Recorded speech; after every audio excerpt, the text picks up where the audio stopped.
नहमदुहु व नसल्ली अला रसूलिल करीम। सूरह रहमान पारा नंबर 27 में इरशाद रब्बानी फबीअय्यि आलाइ रब्बिकुमा तुकज़्ज़िबान, तो तुम अपने रब की कौन कौन सी नेमतों को जुटलाओगे। सूरह रहमान का अगर आप मुताला करें तर्जुमे और तफसीर के साथ, तो अल्लाह रब्बुल इज़्ज़त ने इस सूरत में कई मरतबा ये इरशाद फरमाया फबीअय्यि आलाइ रब्बिकुमा तुकज़्ज़िबान, तो तुम अपने रब की कौन कौन सी नेमतों को जुटलाओगे।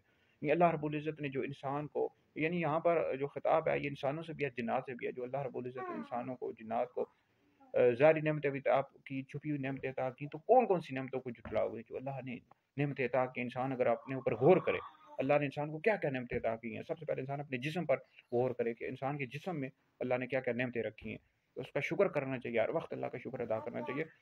तो ये इसका तर्जुमे और तफसीर के साथ मुताला करना चाहिए सूरह रहमान का, फिर आपको पता लगेगा कि इस सूरत में क्या क्या बयान किया गया है। तफसीर कबीर का मुताला करें, तफसीर खाजिन का आपको पता लगेगा। तो इस हवाले से याद रखें। अब जिन्नात जन्नत में जाएंगे या नहीं, तो इन जो मोमिन जिन्नात हैं, ठीक है जी, क्योंकि जिन्नात में भी मोमिन हैं, मुशरिक हैं, कुफार हैं। तो इस हवाले से याद रखें जो काफिर जिन्नात हैं, ये जो मुशरिक हैं काफिर जिन्नात हैं, वो तो जहन्नुम में दोज़ख में जाएंगे। जो मोमिन जिन्नात हैं जिन्होंने नबी करीम अलैहिस्सलाम का कलमा पढ़ा है, तो इस हवाले से इख्तलाफ है कि वो जन्नत में जाएंगे या नहीं, मुख्तलिफ अक़वाल है। एक कौल ये मिलता है कि वो जन्नत में जाएंगे, दूसरा कौल ये है कि वो मकाम आराफ में होंगे।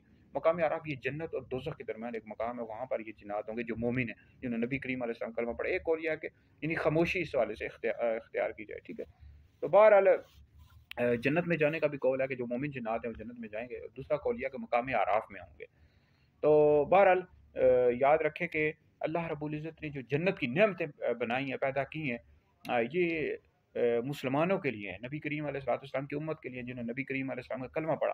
तो लाजिम है हिंदुओं, सिखों, मजूसियों पर, ईसाइयों, यहूदियों पर, सब पर लाजिम है कि नबी करीम अलैहिस्सलाम कलमा पढ़ें। तो इसी में ही दुनिया में भी फ़ायदा, आखिरत की यानी बख्शिश इसी सूरत में होगी। तो ये वीडियो सुने, दीगर लोगों तक पहुँचाएँ, आप लोगों के लिए बहुत बड़ा सदका जारिया है।